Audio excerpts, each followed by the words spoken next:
తాకట్టులో ఉన్న బంగారాన్ని విడిపించి ఆ రోజు ఆన్లైన్ రేటుకే మేము కొంటాం. Sharma gold company.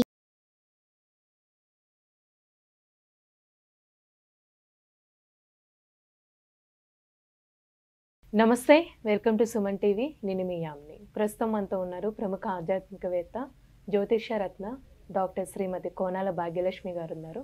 అమ్మతో మనం మాట్లాడదాం. నమస్తే అమ్మ. నమస్తే అమ్మా. అమ్మ, ఈ ఏప్రిల్ నెలలో అసలు కన్యా రాశి వారికి ఏ విధంగా ఉంటుందంటారు? అలానే ఈ రాశి వారికి ఎలాంటి పరిహారం చేసుకోవాలమ్మా? ఓం గం గణపతే నమః. శుక్లాంబరధరం విష్ణుం శశివర్ణం చతుర్భుజం ప్రసన్నవదనం ధ్యాయే సర్వ విఘ్నోపశాంతయే. ఓం గం గణపతే నమః. శ్రీమాత్రే నమః. ముఖ్యంగా ఈ 1/4/2024 30/4/2024 ఏ విధంగా ఉండబోతోంది ద్వాదశ రాశుల వారికి అనే విషయాన్ని ఇప్పుడు ఒక్కసారి మనం పరిశీలిద్దాం. 2వ తారీఖున బుధుడు వక్రంలోకి వెళుతున్నాడు. అదేవిధంగా చూసినట్లయితే 10వ తారీఖున మీనరాశిలోకి వెళ్తున్నాడు మళ్ళీ బుధుడు. అది ఆ విధంగా బుధగ్రహ సంచారం ఆ విధంగా ఉంది. 14వ తారీఖున రవి మేషరాశిలోకి వెళ్ళబోతున్నాడు. 24వ తారీఖున మీనరాశిలోకి కుజుడు ప్రవేశించబోతున్నాడు కుంభం నుంచి. 25వ తారీఖున శుక్రుడు తను ఉన్నటువంటి మీనరాశి నుంచి మేషంలోకి ప్రయాణం చేయబోతున్నాడు.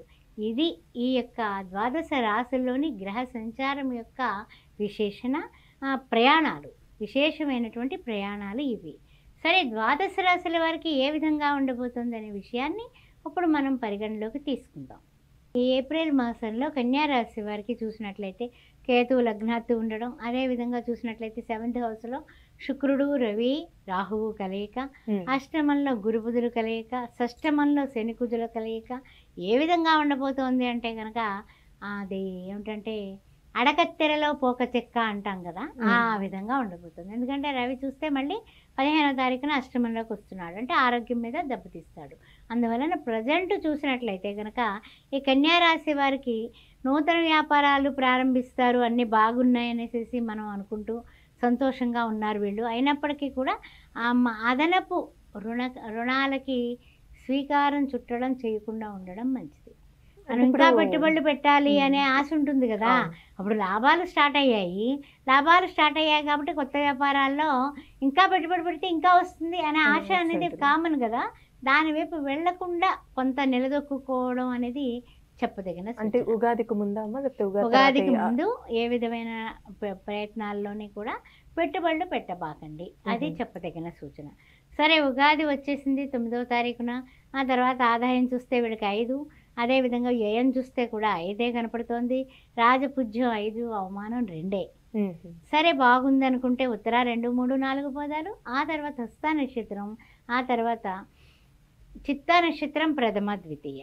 అయితే ఎలాగా ఏమిటి సంగతి, ఉగాది తర్వాత ఏ విధంగా మార్పులు చేర్పులు శుభకరంగా ఉన్నాయా అనే విషయాన్ని చూసినట్లయితే కనుక కొంచెం 13వ తారీఖు నుంచి 14వ తారీఖు నుంచి రవి మారడం, ఆ తర్వాత 23 నుంచి కుజుడు, గురు రాహుకేతువులు, ఈ నెలంతా కూడా ఎలా ఉంటుందంటే వీళ్ళకి అనుకూలత కన్నా కొంచెం ప్రతికూలతే ఎక్కువ కనిపిస్తుంది. అందువలన ఇప్పటి వరకు ఏప్రిల్ 9వ తారీఖు వరకు ఏం చేశారో చెయ్యండి, తర్వాత కొత్తవి మొదలు పెట్టబాకండి. ఎందుకంటే తెలివైన వాడు ఎప్పుడు కూడా టైం బాగున్నప్పుడే చేయాలి.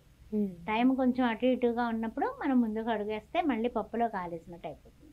అందువల్ల ఆర్థికంగా కానీ, పెట్టుబడుల్లో కానీ, లేకపోతే రియల్ ఎస్టేట్ రంగం కానీ, ఇంకా చెప్పాలంటే కనుక అమ్మడాలు కొనుగోళ్ళు కానీ, ఇంకా చెప్పాలంటే ఇల్లు మార్పులు కానీ, స్థల మార్పులు కానీ, స్థాన చలనాలు అయితే కనుక నెలాఖరికి కనపడుతున్నాయి.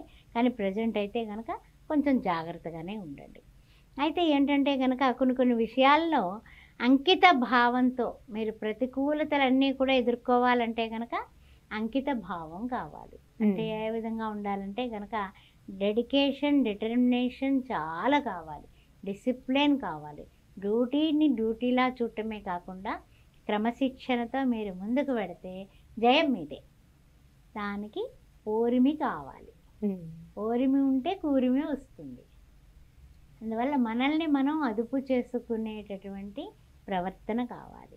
ఆవేశపడద్దు, కొంచెం కంట్రోల్ చేసుకోండి. తర్వాత ఇంకొక ముఖ్యమైనటువంటి విషయం ఏంటంటే, ఇంత శ్రమ పడుతున్నాను కదా, శ్రమ ఏవ జయితే అన్నారు, నాకు తగినటువంటి లాభాలు కలగటం లేదు అని వాపోతూ ఉంటారు, బాధపడిపోతూ ఉంటారు. ఖర్చులు ఆదాయాన్ని మించి ఉండడం వల్ల కూడా మీకు తలకాయ నొప్పులు ఎక్కువ అవుతాయి. అందువలన ఖర్చుల్ని కొంచెం అధిగమించడానికి ప్రయత్నం చేయండి. ఏ విధంగా అధిగమించాలి, ఏం తగ్గించుకోవాలి అనేది ఒక బ్యాలెన్స్ షీట్ వేసుకుని దాన్ని బట్టి మీరు ప్లాన్ చేసుకోండి, ముందే ప్లాన్ చేసుకోండి. తర్వాత వృత్తి ఉద్యోగ వ్యాపారాలందు మాత్రం వృత్తుల్లో కానీ ఉద్యోగాల్లో కానీ వ్యాపారాల్లో కానీ ఏ పనిలో ఏ రంగంలో పనిచేస్తున్నా మీరు తొందరపాటు నిర్ణయం తీసుకుంటే మీరే అనుభవించాలి. అలానే వీళ్ళకి ఏమైనా ప్రమోషన్స్ వచ్చే ఛాన్స్ ఉందంటారు? దాని గురించి అయితే కనుక సూచన ప్రాయం కనిపిస్తోంది కానీ పెద్ద చెప్పుకోదగ్గ మార్పులు లేవమ్మా. అందువలన దాని గురించి కంగారు పడకండి, దాని గురించి టెన్షన్ తీసుకోకండి. అయ్యేటప్పుడు అవుద్దని నిశ్చింతగా ఉండండి. అంతేగాని అయిపోతుందేమో ఎక్కడేస్తారు ఎప్పుడు వేస్తారు వద్దు. అది ప్రజెంట్ మనం పక్కన పెట్టేద్దాం. ఈ మంత్కి పక్కన పెట్టేసి మనకి ఇప్పుడు ఉన్న విషయంలో డబ్బుల విషయంలో జాగ్రత్తగా ఉండండి, ఖర్చులు జాగ్రత్తగా పెట్టండి. అంతేకాకుండా కొన్ని పరిస్థితులను అధిగమించడానికి అంతకంటే తెలివైన ప్లానింగ్ వేయండి. అందువల్ల అంటే కన్యారాశి వాళ్ళు తెలివైన వాళ్ళే, ప్లస్ లగ్నాత్తు కేతు ఉన్నాడు. అందువలన మనకి భార్యాభర్తల భాగస్వామ్యంలో కూడా పొరపచ్చాలు లేకుండా ఉండేలాగా ఏకవాక్య పరిపాలన జరగాలంటే అప్పుడు రవి, రాహువు, శుక్రుడు అక్కడ ఉన్నారు. మరలానేమో బుధుడేమో వక్రగతిన మళ్ళీ మీనంలోకి రాబోతున్నాడు. అందువలన కాస్తంత మాట్లాడేటప్పుడు నాలుకని కంట్రోల్ పెట్టుకొని మాట్లాడితే మొత్తం ప్రపంచాన్ని జయిస్తారు. అలానే వీళ్ళకి ఏమైనా ప్రయాణాల విషయంలో అసలు ఏమైనా జాగ్రత్తలు తీసుకోవాలమ్మా? ఏ విధంగా ఉంది వీళ్ళకి? ప్రయాణ విషయంలో ఏ విధమైనటువంటి ఇంజరీలు జరగకుండా చూసుకోవడం, తొందరపాటు ప్రయాణాలు చేయకుండా ఉండడం, ప్లానింగ్ లేని ప్రయాణాలు అస్సలు అక్కరకు రావు. అందువలన చాలా జాగ్రత్తగానే ఉండాలి. ఏదైనా మర్చిపోయే విషయం కనపడుతోంది ఇక్కడ, అందుకని ప్రయాణాల్లో కొంచెం తొందరపాటుగా ఎక్కేసి తొందరపాటుగా దిక్కండి. ఏ సెల్ ఫోన్ లాంటివో మర్చిపోయేటటువంటి అవకాశాలు కనపడతాయి. అలానే ఇప్పుడు కోర్టు సమస్యలు ఉన్న వాళ్ళకి ఏ విధంగా ఉంటుందమ్మా?